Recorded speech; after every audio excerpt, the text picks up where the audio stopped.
सभी लोग बोलो।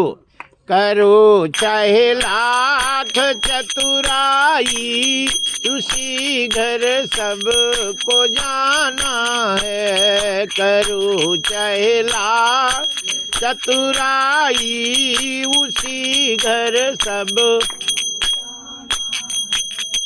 उसी घर सब को जाना है। उसी घर सब को जाना है। उसी घर जाना है। उसी घर सब को जाना है।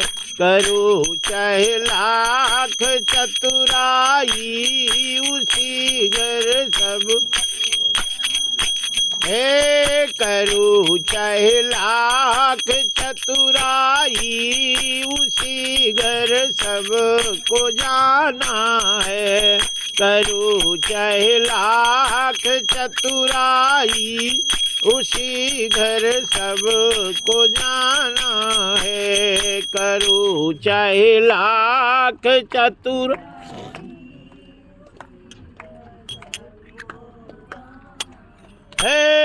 करो चाहे लाख चतुराई, उसी घर सब को जाना है। करो चाहे लाख चतुराई, उसी घर सब को न टैक्सी है न बिलोरो है, वहाँ से दल ही जाना है। न टैक्सी है न बिलोरो है, वहाँ से दल ही जाना है। करो चाहे लाख चतुराई, उसी घर सब को जाना है। करो चाहे लाख चतुराई, उसी लड़कपन खेल में खोया, जवानी नींद भर सोया। लड़कपन खेल में खोया, जवानी नींद भर सोया। बुढ़ापा देख कर रोया, यही किस्सा पुराना है। करो चाहे लाख चतुराई, उसी घर सब को जान। धर्म के चार पाए हैं, फरिश्ते लेने आएंगे। धर्म के चार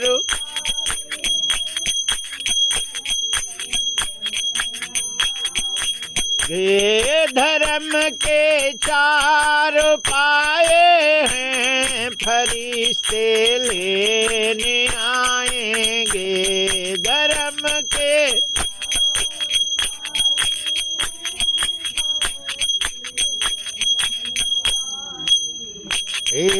बगीचा कर चला खाली, बगीचा कर चला खाली, उसी घर सब को जाना है। करो चाहे लाख चतु, ये उसी घर सब न बेटी है न बेटा है, वहाँ पर कौन तेरा है। न बेटी है न बेटा है, यहाँ पर कौन यहाँ पर कौन तेरा है। यहाँ पर कौन तेरा है। यहाँ पर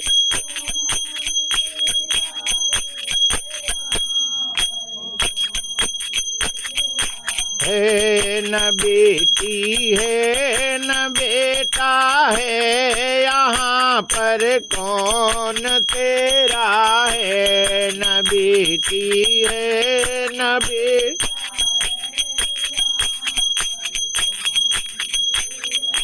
है ये दुनिया दो दिन मेला है, यहाँ पर आना जाना है। ये दुनिया दो दिन का मेला है, यहाँ पर आना जाना हे। करू 6 लाख चतुराई, उसी घर सबको जाना है। करू 6 लाख चतुराई, उसी घर सबको इतना है कर्म का मंदिर, उसी में प्रभु ये रहते हैं। बना है कर्म का मंदिर, उसी में भगवान रहते हैं। उली कर पेन और कापी, मुकद्दर सब का लिखते हैं। उली कर पेन और स्याही, मुकद्दर सब का लिखते हैं। 6 लाख चतुराई, उसी घर सबको जाना है। करो 6 लाख चतुराई, उसी घर सबको उसी घर सबको जाना है। उसी घर सबको जाना है। करू 6 लाख चतुराई, उसी घर सबको जाना है। बोलिए बाके बिहारी लाल की जय। हरिशरणम। यहाँ श्रीमद्भागवत की कथा में भीष्म जी कहते हैं, युधिष्ठिर, मनुष्यों को सबसे पहले अपने शरीर को स्वस्थ रखने की व्यवस्था करना चाहिए। प्रारंभिक काम है ना। अब शरीर स्वस्थ कैसे रहेगा? तो कहते हैं कि सबसे पहले सोने की व्यवस्था से बताते हैं। किधर सिर करके सोना चाहिए? ध्यान दे के सुनो। पूरब के तरफ सिर करके सोने से विद्या आती है, ज्ञान आता है। किस तरफ सिर करके सोती हो?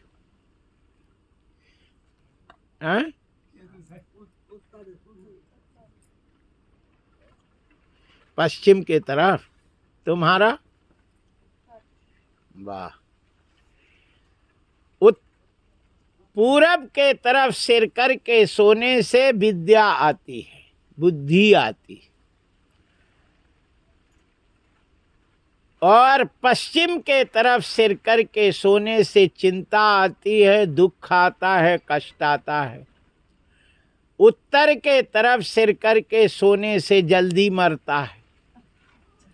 और दक्षिण के तरफ सिर करके सोने से दीर्घायु होता है ना। जो दक्षिण के तरफ सिर करके सोता है वो दीर्घायु होता है, बहुत दिन जीता है। पूरब के तरफ सिर करके सोता है तो विद्या आती है, बुद्धि अच्छी रहती है, ज्ञान आता है। पश्चिम के तरफ सिर करके सोते हैं तो चिंता आती है, दुख आता है, कष्ट आता है। और उत्तर के तरफ सिर करके सोने से जल्दी मर जाता है। इसलिए भीष्म जी कहते, भैया जिनको जहाँ सोना है सोते रहो, लेकिन जो कह रहे उसे सुन लो, ठीक है ना। काल ये नहीं कहना बाबा जी ने बताओ का बता दिए, हमें तो चिंता ही हो गई। सचिंता हो जाए चाहे नहीं, लेकिन जो कह रहे इससे नुकसान क्या है, फायदा क्या है। एक कथा कह रहे थे, एक ने बोले महाराज मुर्दा को तो दक्षिण तरफ सिर करके जलाते हैं। तो हमने कहा मुर्दा कौन तुम्हारा दुश्मन है ना। मुर्दा को संस्कार में जलाते हैं कि ये जब अगला जन्म हो तो जल्दी नहीं मरे, दीर्घायु हो, इसलिए दक्षिण की तरफ सिर करके जलाया जाता है। जय जय श्री सीताराम। अब भोजन किस तरफ मुख करके करना चाहिए? तो उत्तर के तरफ जो भोजन मुख करके पाता है वो दीर्घायु होता है, बहुत दिन जीता है। और भोजन करते समय हाथ पैर धो के भोजन करना चाहिए। भोजन गीले पैर जो भोजन करता है वो दीर्घायु होता है, और जो गरम पैर भोजन करता है वो जल्दी मरता है। इसलिए सदैव हाथ पैर धोकर तुरंत भोजन करना चाहिए। पहले जमाने में जब बारात उरात आती थी तो पहले भोजन कराने के पहले पैर धुलाया जाता था। कुल कहने का मतलब ठंडे पैर भोजन करे दीर्घायु होता है, गर्म पैर भोजन करेगा तो जल्दी मरता है। इसलिए जब पैर धो लेता है तो वो पैर ठंडा हो जाता है ना। और जब तक भोजन करेगा तो ठंडा ही रहता है। और कहते हैं कि जब पैर देख ले कि गर्म हो गया तो भोजन बंद कर देना चाहिए।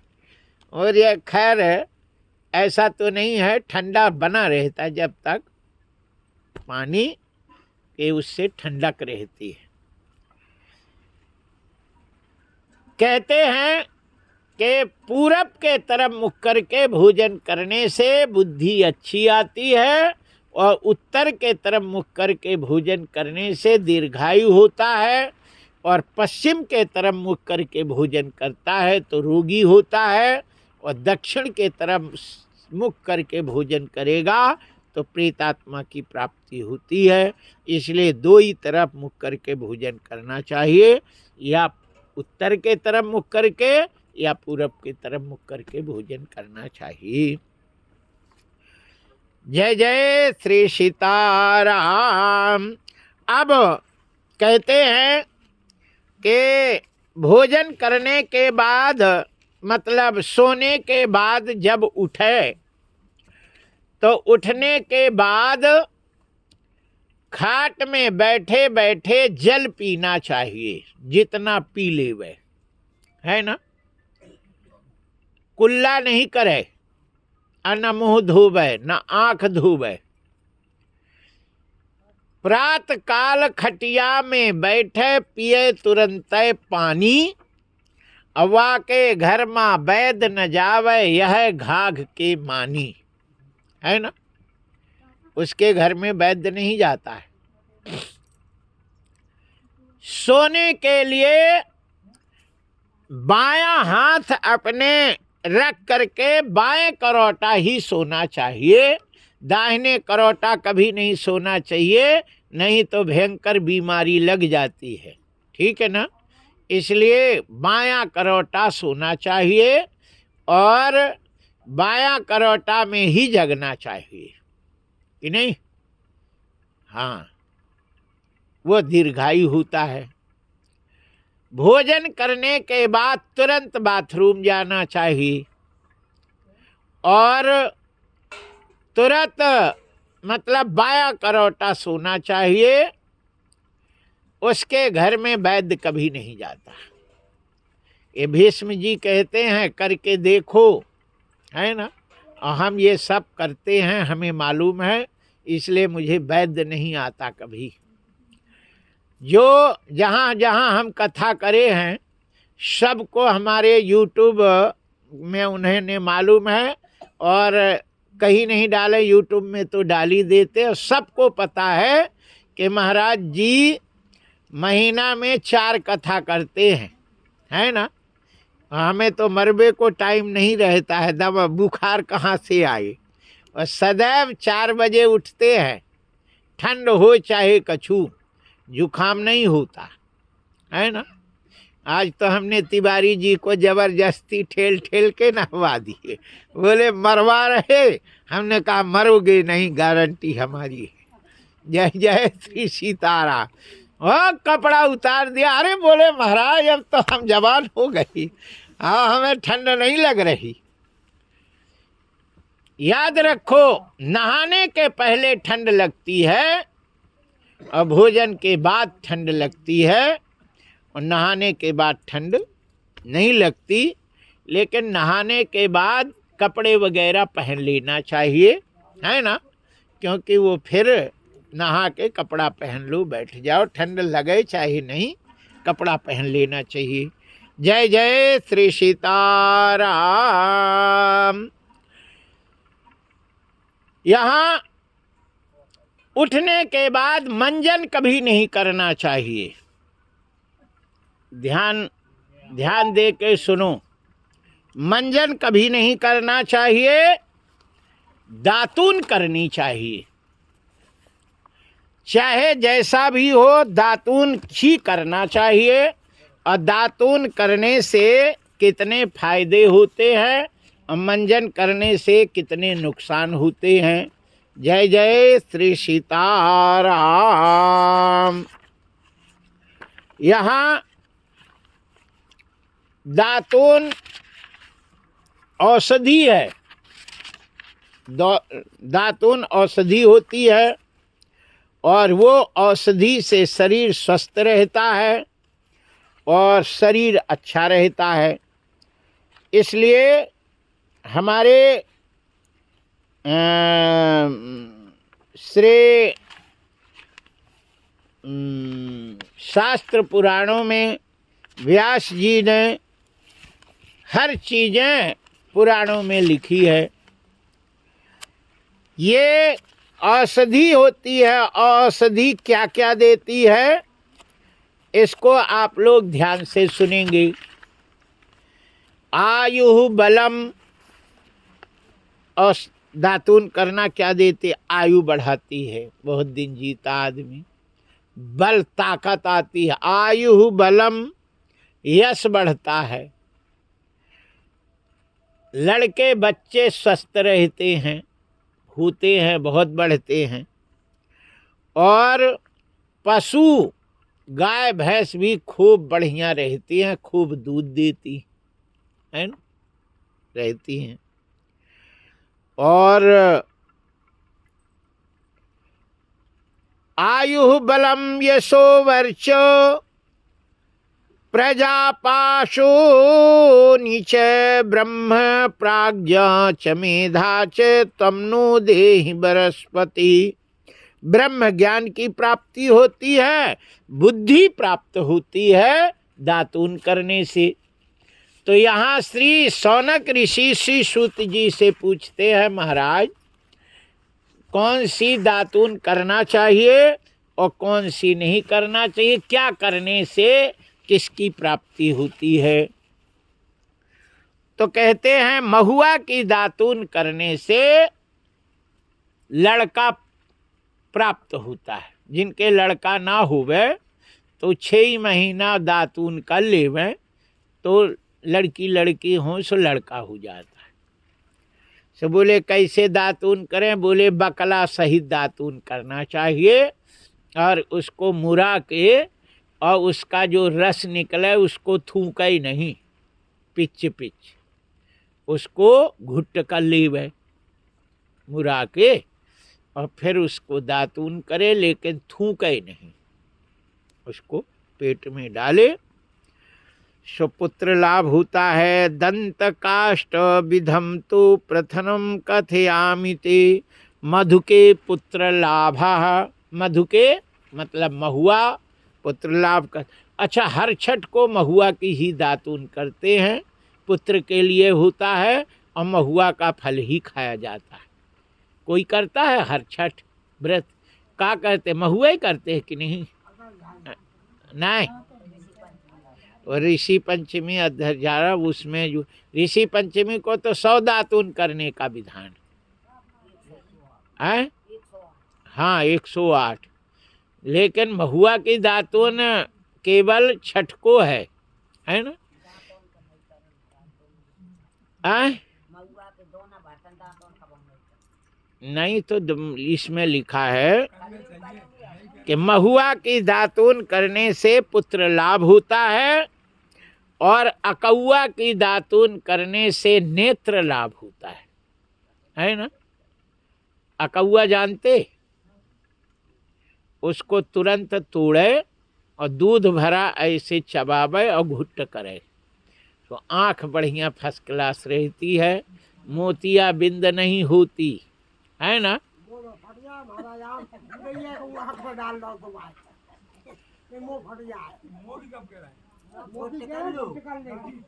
हाँ, दातून करके आंख में थोड़ी लगाओ। हाँ,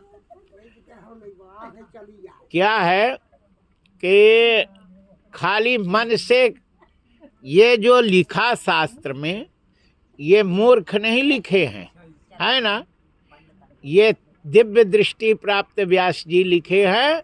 और ऐसा करने से, अरे हम तो वही करते हैं, हमारा न मुंह फटा न आंखें फूटी, है ना। और तुम कहते हो मुंह फट जाएगा। और हम तो करते हैं, अब ले आना दातून, हम करके बताएंगे तुम्हें। तो तुम कहो कि नहीं महाराज तुम महात्मा हो, तुम्हें नहीं होगा, हमें हो जाएगा। सो तुम्हें हो ही जाएगा। जब तुम्हें पहले ही विश्वास है कि हम मर ही जाएंगे, उसको कौन बचा सकता है ना। यहाँ दवाई फायदा तबै करती है जब उस पे विश्वास हो, है ना। और विश्वास नहीं होता है तो वो दवाई फायदा नहीं करती। रामायण में पहले ही लिखा है, भवानी शंकरौ बंदे श्रद्धा विश्वास रूपिणौ याभ्याम बिना न पश्यन्ति सिद्धा शांतस्तमीश्वरम। यदि श्रद्धा नहीं है, विश्वास नहीं है, उसका कभी फल नहीं प्राप्त होता, न वो कभी जिंदगी में पास हो सकता, न कभी पढ़ सकता है, न कभी खेती कर सकता है, और न कोई धंधा कर सकता है, जब तक उसमें विश्वास और श्रद्धा नहीं होगी। न दवाई उसको असर कर सकती है, कब उसमें श्रद्धा और विश्वास होना चाहिए, है ना। और तुम पहले ही कह रहे कि मुंह और फूल जाए, आंखें और फूट जाए। जय जय श्री सीताराम। यहाँ स्कंद पुराण में प्रभास पाटन खंड में 17वें अध्याय का 8वें श्लोक से 12 श्लोक तक विस्तृत वर्णन है। भागवत में तो थोड़ा ही लिखा है, लेकिन इसमें बहुत वर्णन है। अब जिसको विश्वास नहीं हो वो खोल के और देख ले। वह हम गलत कह रहे हों तो कह दे कि नहीं महाराज बना के कह रहे। दंत काष्ठ विधम तु प्रथमम कथयामि ते मधु के पुत्र लाभ श्यार के नेत्र सुखम प्रिय। तो यह श्यार का द अकौआ को कहते हैं। अकौआ की दातून करने से नेत्र लाभ होता है। वक्तृत्वं वै वादार्य बृहत्या दुर्जनाजयेत। यहाँ वदर्या बेरी को कहते हैं। बेरी की दातून करने से प्रवचन की शक्ति प्राप्त होती है, तो प्रवचन में अच्छी। और बृहती भटकटैया की दातून करने से दुष्टों पर विजय पा लेता है। बेल और खैर की दातून करने से ऐश्वर्य की प्राप्ति होती है। और कदम्ब की दातून करने से सारे रोगों का नाश हो जाता है। कुंद की दातून करने से धन की प्राप्ति होती है। अड़ूसा की दातून करने से सर्वत्र गौरव की प्राप्ति होती है। चमेली की दातून करने से जाति में प्रधानता होती है। पीपल की दातून करने से यश की प्राप्ति होती है। शिरस की दातून करने से सब प्रकार की संपत्ति प्राप्त होती है। तो किसकी दातून नहीं करना चाहिए, किसकी करना चाहिए, ध्यान दे के सुने। देखो, शहर में रहो और दातून ना मिले तो दातून एक बित्ता की करनी चाहिए। एक बित्ता की दातून काट के और ले जाओ, धर दो, और सूख भी जाए तो उसको मुंह में डाल लो। थोड़ी देर के बाद वो बढ़िया गल जाती है और दातून कर लो। जय जय सीताराम, है ना। अब ब्रश में तो पता नहीं उसमें का डलता है, का नहीं है। वो केमिकल डाल के वो का उत्पटा, वो गोरा पत्थरा वगैरह कूच कांच के उनने पेस्ट बना के धर दे, और तुमने रुपया डाले इतने और खुर्र खुर्र करे थूक के, और वही रोज ब्रश मुँह में डालते, है ना। निकाल के धो के धर दे, फिर वही डाले। यार क्या जमाना आ गया है। जो शास्त्र का है ना, शास्त्र की बातें नहीं है। किसकी दातून करना चाहिए? अद्धा झारा की सबसे अच्छी दातून होती है।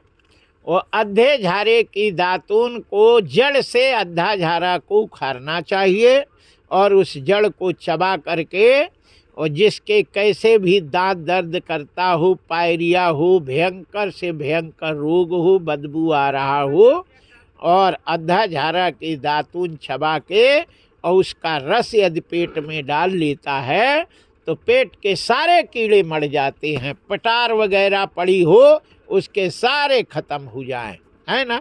पेट में कोई कीड़े नहीं पड़ते। ये इस दातून का इतना महत्व है। अपावर्ग जिसको अद्धा झारा कहते।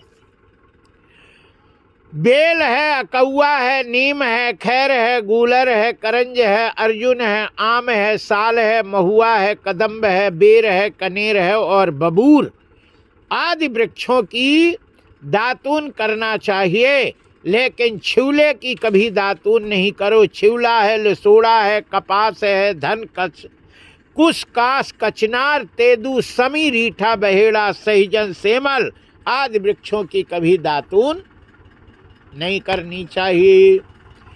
जय जय श्री सीताराम। हम सदैव बमुरा की दातून तो हम करते ही हैं, हमारे झोला में भरी रहती। अभी 10-15 दातून धरी होंगी, है ना। अकौआ मिल जाए तो अकौआ की तो ताजी करनी चाहिए, दूध वाली हो तो सही रहता है। और ये जो कंजी है इसकी भी दातून अच्छी होती है। जय जय श्री सीताराम।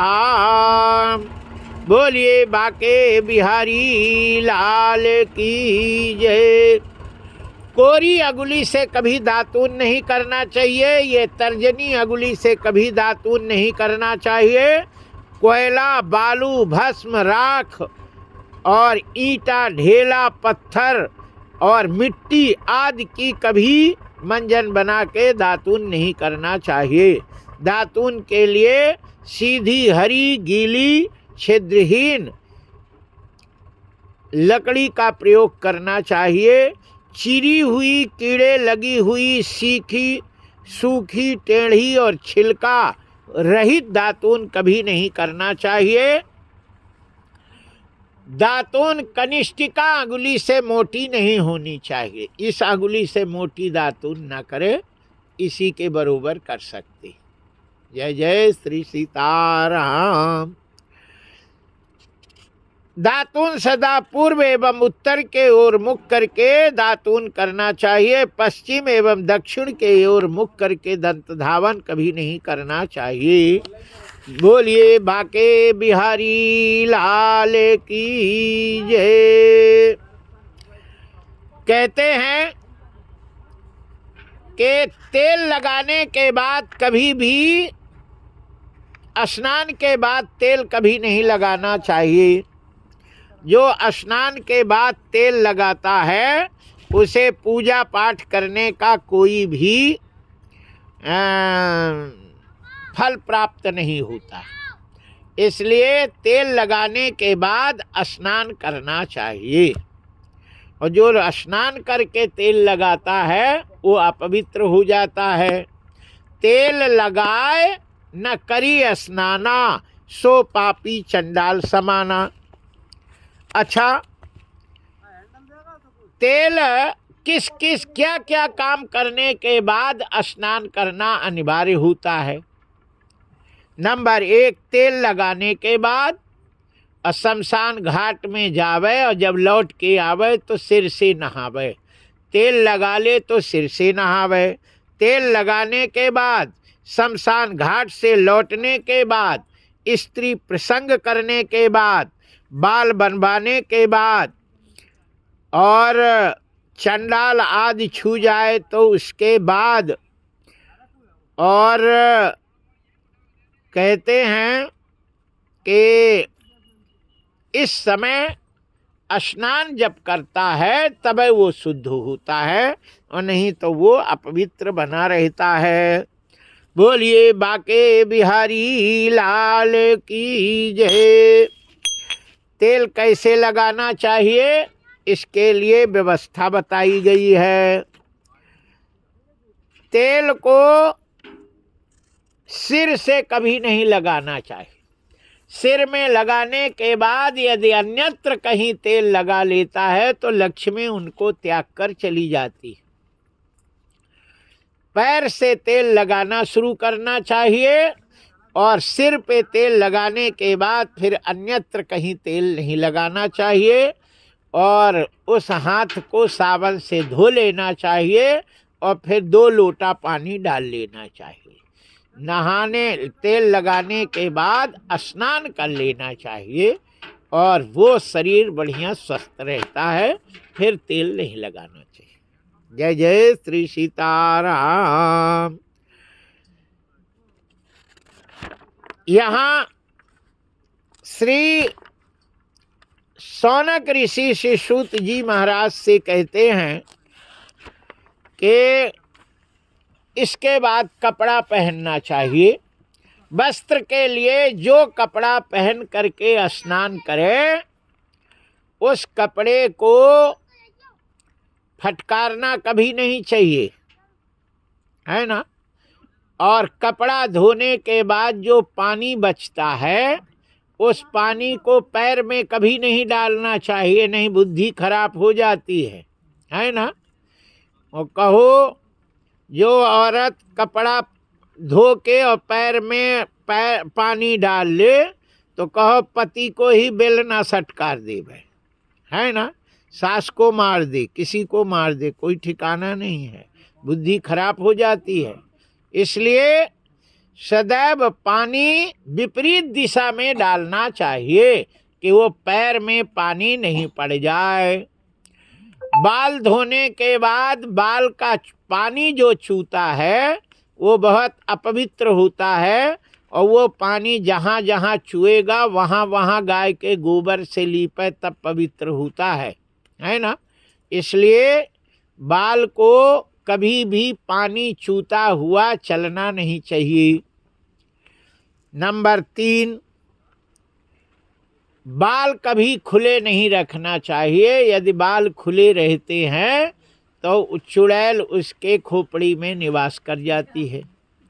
इसलिए बाल सदैव बांध के रखना चाहिए, और धोने के बाद बाल को बैठ करके संभालना चाहिए, सुखाना चाहिए, और उसका पानी ऐसे फटकारना नहीं चाहिए। ऐसे बाल करके मारे फटाक, जहाँ तक पानी जाता वहाँ तक की ज़मीन अपवित्र हो जाती है। इसलिए बाल धोने के बाद कपड़े से बाल को बांध लेना चाहिए तौलिया में, उसमें पानी सोख जाता है, और फिर चलना चाहिए। हाथ धोने के बाद हाथ को फटकारना नहीं चाहिए। ऐसे हाथ का पानी अथवा हाथ में जल लेकर के कहीं मारना नहीं चाहिए। यदि नाखून में पानी पड़ जाए और नाखून का पानी जहाँ तक जाता है वहाँ तक अपवित्रता हो जाती है। कई कई मंदिरों में हमने देखा है कि पुजारी आरती के बाद ऐसे पानी लेके और लोगों पे छिड़कते हैं। ये सर्वथा गलत है, ठीक है ना। उसके लिए जलयुक्त शंख से पानी डालना चाहिए, है ना। छोटा शंख रहता है, उस शंख में भर के और जल डालना चाहिए। जय जय श्री सीताराम। एक अर्घा रहता है जो भगवान के नहवाने के काम, ऐसे यदि ऐसे करके और जल छोड़े ऐसे, तो वो तो पवित्र है। लेकिन तुम हाथ में लेके और नाखून यदि पानी में पड़ गया तो वो पानी जहाँ कल्याण करता है वो पानी उसको अकल्याण कर देता है। जय जय श्री सीताराम। जल युक्त, जल में भरा हुआ शंख का पानी जिसके ऊपर पड़ जाता है उसका ऐश्वर्य बढ़ जाता है, संकट चला जाता है, परेशानी चली जाती है और कष्ट दूर हो जाता है। इसीलिए चरणामृत जो बनता है वो तावे का पात्र में ठाकुर जी को विराजमान करे और उसमें खडाक्षर षटकोण बना करके खडाक्षर मंत्र और सीता राम मंत्र 12 अक्षर का मंत्र 6 कोण में और 6 बीचे लिख के और फिर उसमें तुलसी दल रख के ठाकुर जी को पधरा कर जलयुक्त शंख से स्नान कराए, ताकि वो मंत्र उस जल में पूरे में मिल जाए। और वही मंत्र जब उसको पीता है तो अकाल मृत्यु हरणम सर्व व्याधि विनाशनम श्री शालिक राम चरण पादकम कृत्वा पुनर्जन्म न विद्यति, वो काम करता है। और तुमने ये ठाकुर जी को धरे लुटैया में बाल्टी में डाल के हला के धर दे, बोले लो चरणामृत। और काहे का चरणामृत है ना। उसके सबके संस्कार होते हैं, नियम होते हैं। जय जय श्री सीताराम। बोलिए बाके बिहारी लाल की जय। वस्त्र याद रखो, वस्त्र 3 वस्त्र कभी नहीं पहनना चाहिए। 3 रंग के वस्त्र का सदैव त्याग करना चाहिए। वो कौन कौन से वस्त्र हैं भैया? गाली नहीं देना, हम कह रहे हों तो उसे ध्यान से सुन लेना और खूब पहनते रहना, है ना। हाँ, ये नहीं कि तुम कपड़ा जो है बार दो और कह दो बाबा जी ने कहा लठ और पड़ जाए। जय जय श्री सीताराम। स्नानम दानम तपो होमा, ध्यान दे के सुनना, हम बना के नहीं कह रहे, लिखा है उसी को मान। स्नानम दानम तपो होम स्वाध्ययनम पितृतर्पणम व्रथायस्य महायज्ञम नीलवासोभिवर्जिता नीलरक्तेन वस्त्रेण यदन्नमुपकल्पते भोक्ताभीष्टा समं भुक्तो दाता च नरकं व्रजेत। भीष्म पितामह भागवत में कहते हैं, स्कंद पुराण के काशी खंड में 40वें अध्याय का 144 से 147 श्लोक में इसका वर्णन है। जय जय श्री सीताराम। अब इस श्लोक का हम व्याख्या कर रहे है ना, गाली नहीं देना, व्याख्या सुन लेना। जो नीला एवं नीला कपड़ा पहनकर भोजन बनाती हैं तो वो भोजन लैट्रिन के समान हो जाता है ना। नीला वस्त्र पहन करके यदि दान दिया जाता है तो दान देने वाला सीधे नरक में जाता है। नीला कपड़ा पहन करके यदि स्नान करता है तो स्नान का फल नहीं मिलता। स्नानम दानम, दान का भी फल नहीं मिलता। स्नानम दानम तपोहोम स्वाध्ययनम पितृतर्पणम, है ना, ये सब नष्ट हो जाते हैं। ठीक है। दूसरी चीज, काला कपड़ा भी पहन के भोजन नहीं बनाना चाहिए और न भोजन करना चाहिए। काला कपड़ा पहन के मांस बनाया जा सकता है और किसी की हत्या करे तो कपड़ा काला पहन के मर्डर करे तो उसको दोष नहीं लगता है ना। और और जमराज के भी काले ही रहते हैं। तो यहाँ पूछते हैं कि काला कपड़ा पहन के जो हत्या करे तो दोष नहीं लगता। बोले उसको दोष नहीं लगता, उसने ऐसा कर्म किया है, उसने ऐसा कर्म किया है इसलिए वो अपने कर्मों का फल भोग रहा है। फांसी चढ़ाते तो काले कपड़ा उसमें दूसरा कपड़ा लगा देते हैं। संसार में कितने कपड़ा हैं, लेकिन नहीं, शास्त्र विधि के अनुसार ही उसका काम होता है। काला कपड़ा, अच्छा जल्लाद भी काले कपड़ा पहनता है, दूसरा कपड़ा नहीं पहन सकता है ना। और जमराज भी काले कपड़ा पहनते हैं। इसका मतलब है कि जो जल्लाद उसको फांसी दे रहा तो इसका मतलब है इसको फांसी हम दे रहे, इसके कर्मों की सजा दे रहे, ये अपने कर्मों का फल भोग रहा है, इसका दोषी हम नहीं है ना। इसलिए तो भोजन बनाए और काला कपड़ा पहन के बनाए तो वो भोजन मांस के समान हो जाता है और फिर उसको है ना केवल मांस मारना काटना मांस के लिए काला कपड़ा है और दूसरे वस्त्र का प्रयोग है ना करके भोजन शुद्ध बनाना चाहिए, काला नहीं। अब लाल वस्त्र पहनकर भी ये सब काम नहीं करना चाहिए और यदि करता है तो खतरा होता है, स्वयं के लिए खतरा होता है ना। क्यों? अच्छा यहाँ पे पूछते हैं कि महाराज हमारे एक समझ में नहीं आता कि नीलाम्बुज श्यामल कोमलांगम सीता समारूपित भाव भागम प्राणव महासायक चारु चापम है ना।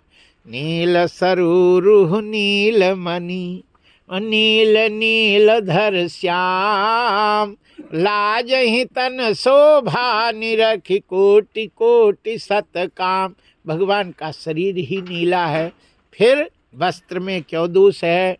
बोले मैया का भी चुनरी लाल है, हनुमान जी लाल देह लाली लसे अरुधरी लाल लंगूर वज्र देह दानव दलन जय जय जय कपिशूल। तो कहते हैं कि नीला कपड़ा भगवान का शरीर नीला है और उसको अपने शरीर में यदि धारण करता है तो उसको बहुत बड़ा अपराध लगता है ना। हनुमान जी का लाल रंग है और उसके लिए घर गृहस्थी में रहो है ना, या तो बिल्कुल ब्रह्मचारी हो गए, घर द्वार छोड़ दीवे है ना, और बिल्कुल वैसे रहे तो कोई कुछ तो चल सकता, लेकिन फिर भी भगवान का बराबरी नहीं करनी चाहिए। भगवान के वस्त्र को अपने वस्त्र को नहीं मिलाना चाहिए, इससे दोष लगता है। अच्छा ये लिखा नहीं है, हम अपने बुद्धि से बता रहे और लोग जो है इसमें चर्चा करे सो है, लेकिन ऐसा कुछ लिखा नहीं है। वो तो सीधे ब्रक नीला कपड़ा कभी नहीं पहनना चाहिए। लाल नीला नील रक्तेन वस्त्रेण वदन्ये मुपकल्पते है ना, ये वर्जित है। हम कहते हैं कि जो चीज लिखा है कि रास्ता बंद है, बैरिकेडिंग लगी है, खतरा है, अब काहे बंद है ये हमें पूछने की जरूरत नहीं है, और लिखा इधर से चले जाओ सीधे चले जाओ, काहे को दुनिया में तोड़ो फिर जाओ। लिखा है मतलब लिखा है, जाना नहीं है तो जाना नहीं है बस। जय जय श्री सीताराम। यह शास्त्र विधि मुत्सिज्य वर्तते काम कार्ता ना सिद्धिर्मवाप्नोति ना सुखाम ना पराम गति। जो शास्त्र विधि के अनुसार चलता है उसी को सुख मिलता है, उसी को शांति मिलती है, उसी को गति मिलती है। अन्यथा भगवान भी आ जाए उसको भी भोगना पड़ता है। यहाँ कहते हैं कि भगवान राम पार ब्रह्म परमात्मा थी, है ना। भगवान भगवान थे राम जी, और कृष्ण कृष्ण थे। फिर उनके माता पिता को लड़का पैदा होने के बाद पहले ही जेल में डाल गए, है ना। हथकड़ियाँ, और भगवान निकल गए फिर भी हथकड़ी में बंद हो गई इधर। बोलो, भगवान श्री राम के विवाह हो के आए, लेकिन उनकी इतनी सुंदर सुंदर पत्नियां बेचारी तड़प तड़प के जिंदगी व्यतीत करी। आंखों के आंसू चलते रहे, लेकिन पति का दर्शन नहीं हुआ। यहाँ कहते हैं कि शत्रुघ्न रहते थे गांव में, घर में रहते, राजपाट करते थे। लेकिन शत्रुघ्न का क्या हाल था, सबका तो सही था, शत्रुघ्न का और खतरनाक था। कैसे? बोले कौशल्या जी रात के 2:30 बजे छत में कुछ गिरने की आवाज सुनी तो उनकी नींद खुली और ऊपर गई। ऊपर गई तो देखा एक औरत खड़ी थी। कौशल्या ने कहा कौन है? उसने कहा मैं सुतकीर्ति हूँ। बताओ, बहू ऊपर छत पे अकेले 2 बजे हो गए, 2:30 बजे, तो सास तो पूछेगी क्यों बहू, और शत्रुघ्न कहाँ है, तू यहाँ घूम रही है? सुतकीर्ति ने कहा माता जी 12 साल हो गए मैंने उनको देखा नहीं, 12 वर्ष हो गए देखा नहीं। जो लड़का घर में रहे अब बहू के पास 12 साल तक ना जावे तो सास तो विचारनी बात तो होती है। कौशल्या ने तुरंत रथ बुलवाया। बोले शत्रुघ्न है कहाँ? बोले नंदी गांव में। भरत जी रहते थे वहीं शत्रुघ्न रहते थे। राजकाट सब संभाल के और शाम को नंदीग्राम चले जाते हैं, वहीं रहते, सवेरे आ जाते। कौशल्या जाती हैं, देखा ठंड का समय था और सीढ़ी पे सिर रखे और दोनों हाथ दोनों घुटना ऐसे किए और मुलुल मुलुल देख रहे थे और पड़े हुए थे। कौशल्या ने हाथ में बहुका में हाथ रखा। बोले बेटा अपने यहाँ मखमली गद्दे हैं, हर चीज़ें हैं, लेकिन बेटा ये ऐसी हालत में क्यों है तुम? और बहू ऊपर छत में घूम रही है, तुम लोगों को हो क्या गया? शत्रुघ्न ने पैर पकड़ लिए माता के। बोले माँ मेरा भाई राम और सीता जंगल में, लक्ष्मण जंगल में, और भरत जी का हाल देखो यहाँ, और मैं महल में पत्नी के साथ रहूं, मुझे शोभा नहीं देगा।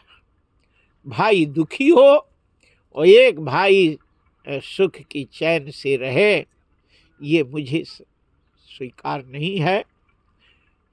माँ इससे ज्यादा तुम बाध्य नहीं कर। कौशल्या माथा ठोकती है, हे भगवान ऐसा कौन सा ग्रह लग गया है, इन इतनी सुंदर राजकुमारियां, इतने सुंदर राजकुमार, लेकिन सुख से न सो रहे हैं और न सुख से रह रहे हैं। ऐसा कौन सा दोष था? याद रखो, यही सवाल पूछा गया कि राम को ये समस्या क्यों हुई? तो कहते हैं कि चाहे कोई भी संसार का प्राणी हो, धर्मशास्त्र के विपरीत यदि चलेगा, किसी की बात नहीं मानेगा, तो उसको कष्ट जरूर भोगना पड़ता। ऐसा क्यों? याद रखो, कभी भी दो सगे लड़का होवे और एक ही मंडप पर एक ही साथ उनका कुछ काम नहीं करना चाहिए। न विवाह करना चाहिए, न कंछेदन करना चाहिए, न मुंडन करना चाहिए, अलग अलग जैसे करना चाहिए। भले एक साथ पैदा हुए हों फिर भी अलग अलग ही करना चाहिए। लेकिन दशरथ ने किसी की नहीं पूछा ही नहीं। जन्मे एक संग सब भाई, अभोजन सैन कीन लरिकाई, और करण बीत उपबीत बियाहा, असंग संग सब भय उछाहा। इन सब का काम एक साथ हुआ था। इसका कारण है कि उनके कभी भी सुख से जीवन निर्वाह नहीं पाए और अंत में मर गए, लेकिन पति पत्नी शांति से रह नहीं पाए। थोड़े हुआ कि लक्ष्मण जी को निकाला हो गया और फिर वो चले गए, राम जी भी चले गए, सब हो गया, लेकिन उस घर में शांति नहीं हो पाई। इसलिए शास्त्र में जो लिखा है वैसे ही किंतु परंतु नहीं करना चाहिए। और तुमने किसी ब्राह्मण कह दिया और तुमने किंतु परंतु करा तो ये समझो कि तुम्हारा सब काम फेल। याद रखो, एक पंडित जी थे, बड़े विद्वान थे, बड़े शास्त्री थे, सबके काम करते थे, कुंडली बनाते थे। एक ही लड़की थी, एक ही लड़की थी। उन्होंने अपनी लड़की का मिलान जुलान स्वयं किया। अच्छा मिलान जुलान सब है, लड़का खूब ठीक था, सब कछु ठीक था, लेकिन उनकी पत्नी बड़ी समझदार थी। उनने पति से कहा, देखो तुम कछु कर रहे ठीक है, तुम्हारी मोड़ी है, इसमें ब्राह्मण वचन लगवा लो, किसी ब्राह्मण से वचन करवा लो तो ठीक है। उन्होंने कहा सही है, ब्राह्मण का वचन लग जाए। सो एक पंडित जी के पास गए और टीपना धर दी लड़का लड़की के सब। पंडित जी ने टीपना देखा और देखने के बाद पंडित जी ने कहा ये विवाह नहीं करो।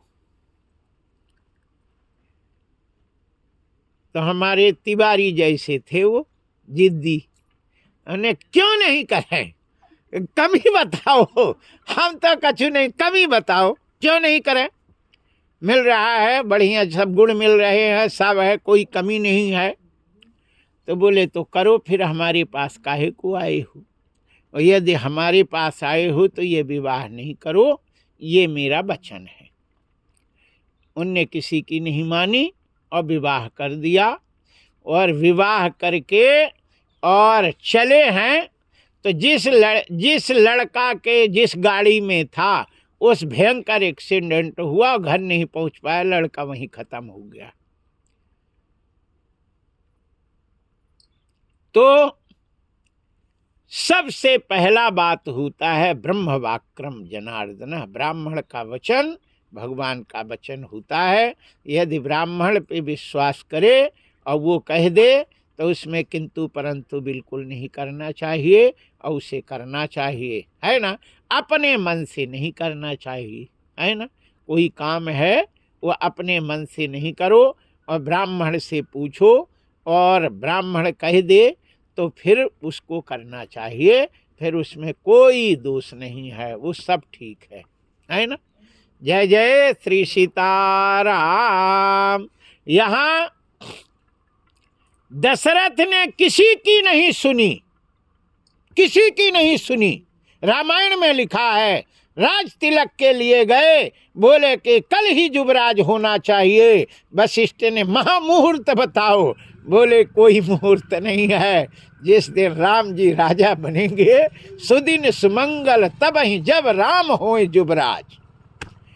जिस दिन राम राजा होंगे उसी दिन का मंगल होगा। जय जय श्री सीताराम, जय श्री सीता।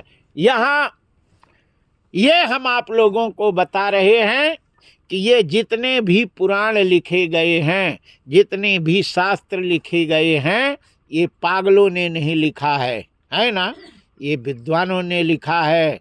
और हम लोगों के हित करने वालों ने लिखा है, और इसलिए कि त्रिकालदर्शी थे और उन्हें मालूम है कि ऐसा करने से ऐसा होता है, इसलिए ऐसा नहीं करो। दो लड़की सगी हो और उधर से लड़का दो सगे हों, उनका भी विवाह कभी नहीं करना चाहिए।